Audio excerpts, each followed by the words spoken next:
People use labels to make life easier, which is totally fine. But only you can be and decide who you are.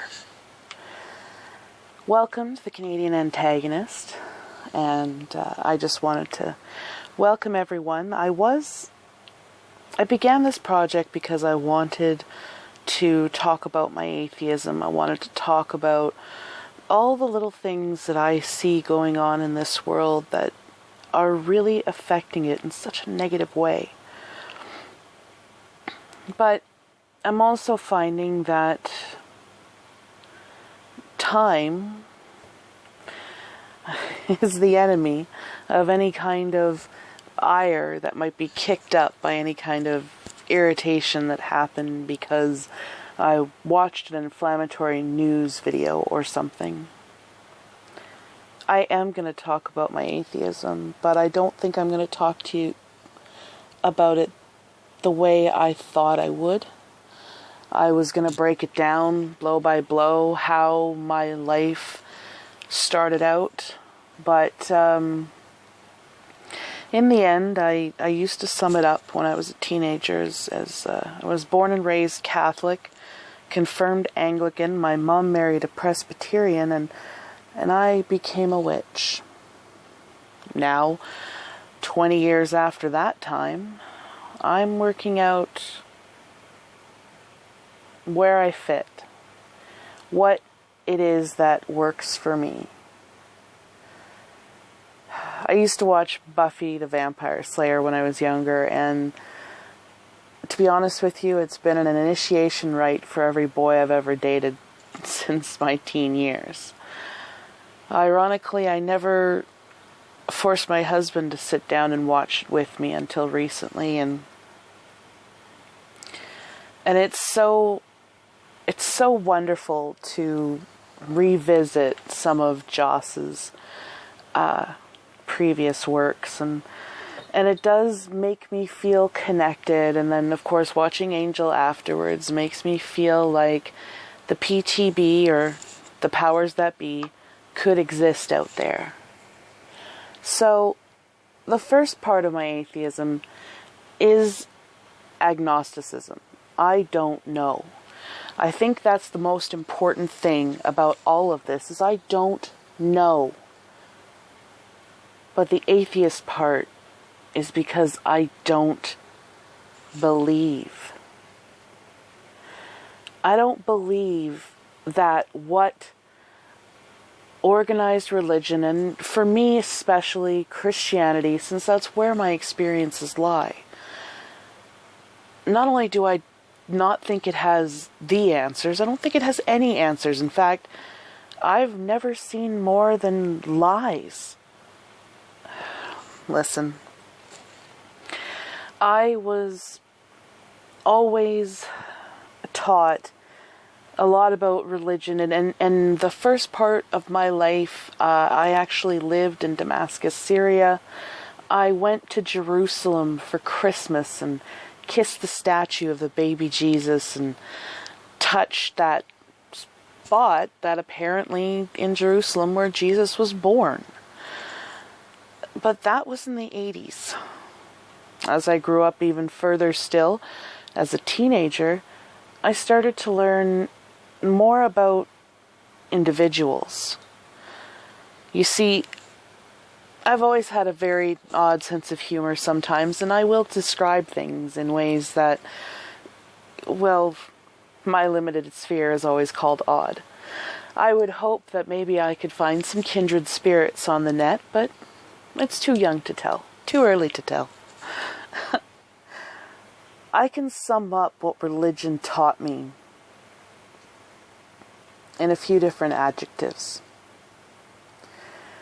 And I can tell you over time, as they come up in my meanderings through these talking out loud videos progress, that, where I learned certain things. There was abuse in my past, mostly emotional, a little bit physical, and some sexual. But none of those things are what turned me away from God. No matter what hate I went through, I still feel that I had experiences that I can't explain. I'm not willing to put the name God on them, but I know that my limited sphere of knowledge was not able to explain the things that I went through. What made me turn away from God the most was his followers. I'm sure we've all seen the button, hat, mug. Lord, save me from your followers. And that's what it became for me. Religion, not God, taught me racism, lying, selfishness, loneliness, doublethink, self-hatred, bigotry, segregation, exclusion, thought policing, tattling, betrayal, politicking, hate, punishment, cruelty, and rape. I learned that in the name of God, anything goes. And that's what turned me away. When I reached an age where I could realize for myself that God had nothing to do with the Bible, God has nothing to do with the books, and there was a time, I believe, in our past when we were afraid and we needed a light to guide us. Then we invented whatever it was that we needed, because we still do that today. All these coping mechanisms and ways we deal with things, that's taught to us. And if it's not taught to us, then we seek it out. At least I did. And then I'd like to take you all on somewhat of that journey with me. I have more alphabet soup after my name than I really care to explain.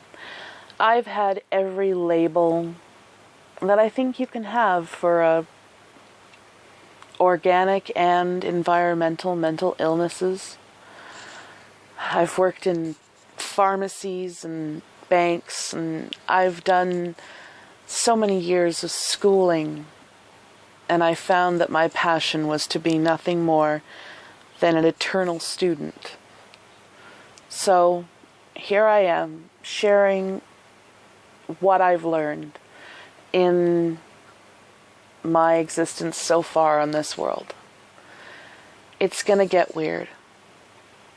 It's gonna stay weird.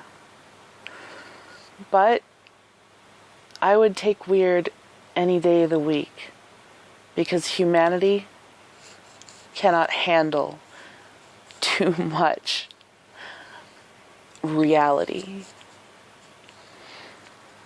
What needs to be said, and what I am trying to learn myself, and I won't say that I'm perfect, but we are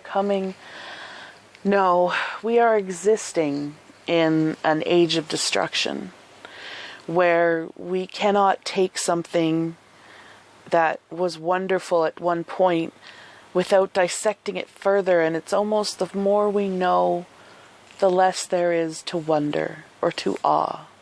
Some scientists will obviously know that those thought experiments taken by the giants whose shoulders they stand on, and our scientists that are today, we're all learning. So what I want to bring to this education, what I want to bring with my experience, is some personal responsibility. Because in the end, I didn't like religion. I believed that just because one dog was black, all dogs were black. And it wasn't the case. But it was only education that brought me out of that place. And only I could do that on my own. Take responsibility. Own yourself.